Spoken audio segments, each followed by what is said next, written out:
What is going on, guys? I'm here to bring you the top 50 defensemen from NHL.com. I really want to talk about their rankings and why I think some of these guys are too low or too high, just compare and contrast. So, for them, they base their rankings off of standard fantasy categories that includes goals, assists, plus minus, power play points, shots on goal, and hits. And let's evaluate some of these categories for each defenseman. Why some of these players could be too high, why some of them could be too low, and a lot of them have them ranked based off of Stanley Cup playoffs, defense pairs, power play usage, injury history or concern, and overall upside. So yeah, it makes a lot of sense why some of these players are listed super high and super low based off of those specific factors. But again, I don't think that they're that influential in why some of these players should be or where they should be ranked. Stanley Cup playoffs is known to be a very bad kind of predictor for the regular season rankings, just because most of the time players don't follow through from their playoff performance to the regular season, just because the regular season is so much longer.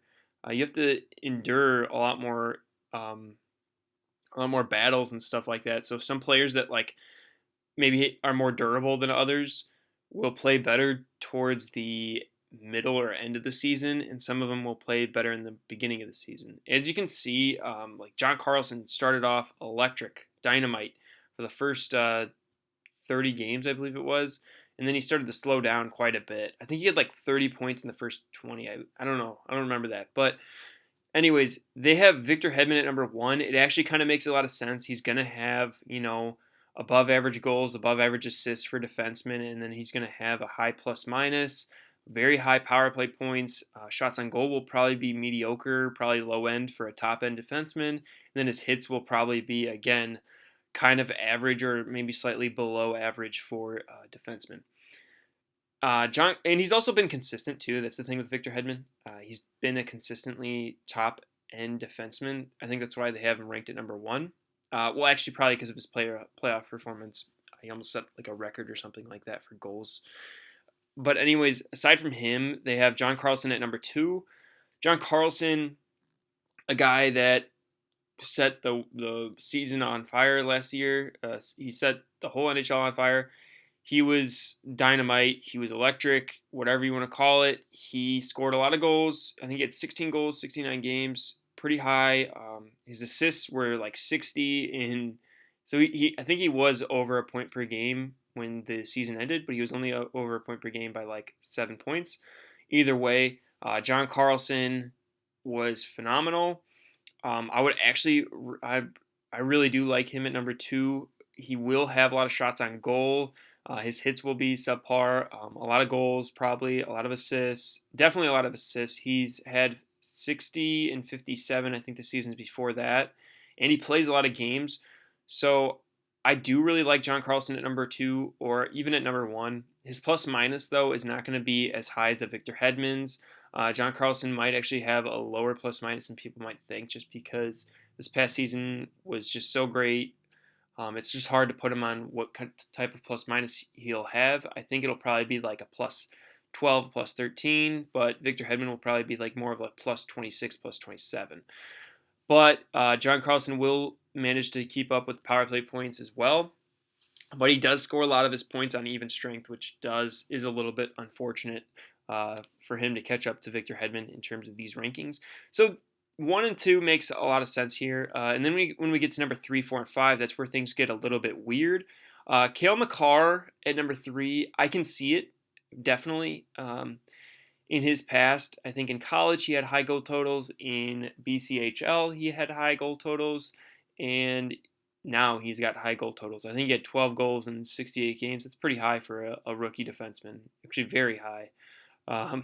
So you could probably expect him to get like 16, 17 goals in an 82-game season this season. I wouldn't be surprised if he did that, especially on such a powerhouse team. His power play points will be high. His plus minus will be high in such a good team. Shots on goal will probably be high. His hits will probably be low for a new younger player in the NHL. And then his assists will be relatively high. I think like 45 to 50 assists in an 82 game season. I think you could probably maintain the same assist, kind of the same amount of assists that he did this past season per 82 games. So aside from those three, though, I think Roman Josi is a little bit low here. I think I would have him in this trio group over here, and then I would have Cale Makar. But that's just my personal rankings, just because I think Roman Josi, he did have one of his best years, so you can expect a little bit of regression. Same with John Carlson. Again, he had one of his best seasons, so never expect him to get even more points than he did the season before. Expect him to regress a little bit. That's what you always want to do with these players that dominate a season. You never really expect him to really stay at the top. So Roman Josi, again, he had, I think, high goal totals this past season, high assists, high plus minus. Shots on goal were super high. He shoots often. People don't give him enough credit for shots on goal. He actually does shoot quite a bit. And his hits will probably be around subpar, even lower than Victor Hedman's, I would say, actually. But again, Roman Josi, he does love to shoot, and he will always consistently have 15, 16 goals per 82 games. But he doesn't always play the 82 games. Usually he plays like 75 or something like that. But his assist totals will still be pretty high. Not as high as John Carlson's, but still, I think you could expect Roman Josi to have a little bit more goals than John Carlson, but probably fewer assists and maybe probably a better plus minus than John Carlson. Power play points probably about even, and then shots on goal you could actually give Roman Josi the edge there, but hits it's probably even as well. Aside from that, though, we have Quinn Hughes at number 4, and this is why I skipped him, because he does not really belong in this group. I don't know why they have him ranked so high. I think it was because he had a point per game pace in the playoffs, and then he was phenomenal for the power play point category, which makes sense. Those are his two largest strengths, assists and power play points. I think he only had 4 goals in 26 games. I don't really know. Actually, no, he had way less games than that. What am I saying? Wait, no, did he? I don't. Sorry, I'm questioning myself. But anyways, power play points. He will have high power play points and high assists, but his plus minus will not be very high for this regular season. This last season, he had -10. He was a -10 on a pretty decent plus minus team. So him getting -10 on that team makes me believe that he will have another low plus minus season. And then again, he does not hit at all, so don't expect any hits. He's like a Patrick Kane kind of size player who won't hit. His shots on goal, don't expect almost any shots on goal compared to any of these other players. Like, well, obviously expect shots on goal. Like, expect him to get 170 shots on goal per 82 games. But again, like that's kind of nothing compared to these other guys. Like Roman Josi is going to be getting almost 100 shots more than him per year, or like 75, 85 more shots than him per year, and that's a huge difference. It makes a huge difference in these categories. So yeah, I just don't understand the value with number 4 pick for Quinn Hughes here. I think he should be more around the 11-12 range, just because he does dominate the power play points and the assist column. But aside from that, he's actually kind of bad in a lot of categories, and you'll actually have to be making it up with a lot of other players in different categories. And then by the time you make it up in the later draft picks, you'll have issues elsewhere. So you might as well just take a player that will be good in every aspect of the game, or at least decent, so you're not trying to play catch up during your later picks. So aside from that, I think everything looks pretty standard.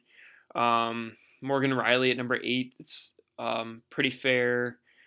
Torrey Krug at number 9, pretty fair. Pietrangelo 7. Pietrangelo might be a little bit high.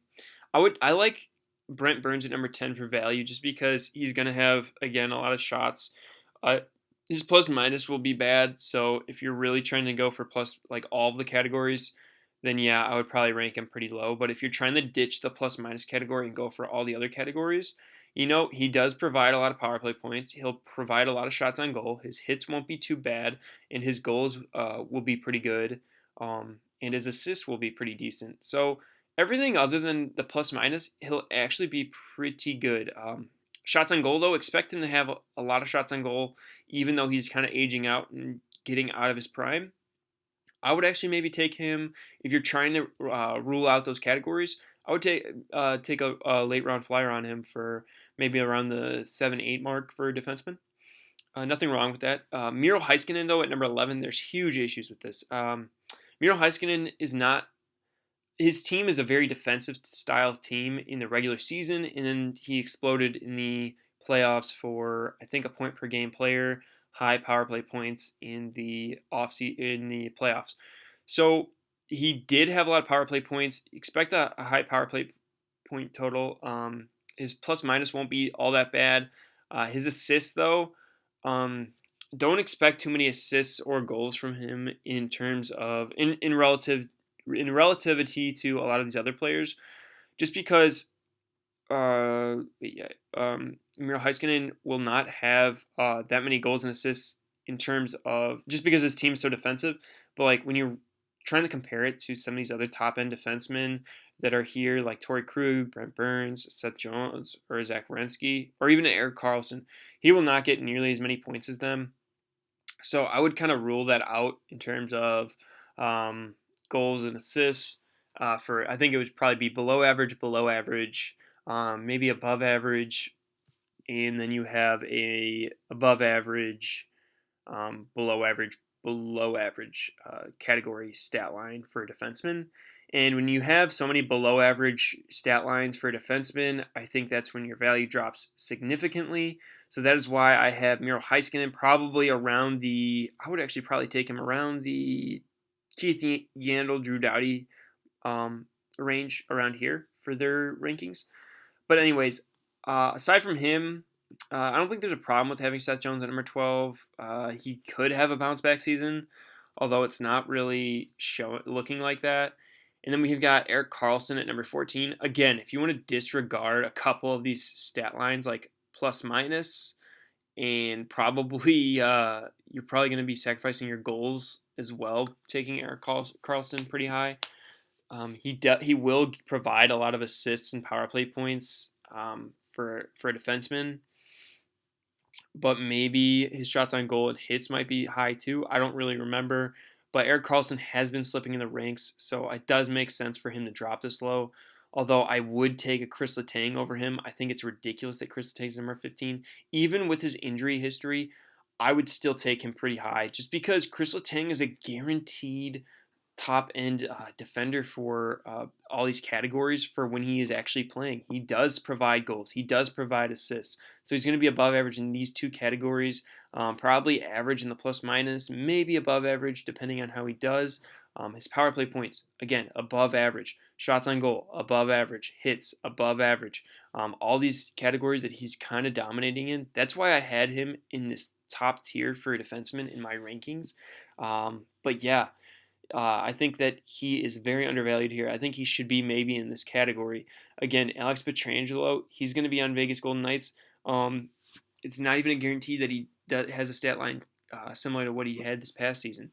So again, that's why I would have someone like maybe a little bit more established, like a Kris Letang up there. Rasmus Dahlin, nothing really to say about him. I actually probably would take him lower, as weird as that sounds, but he does not shoot at all. He won't get that many goals, assists, and power play points. I think that's what most of these rankings are based off of, how many assists and power play points are you going to get. And if those are high, then you get rated really high. And I think that's a little bit overvaluing some of these players. So then we have Tyson Barrie.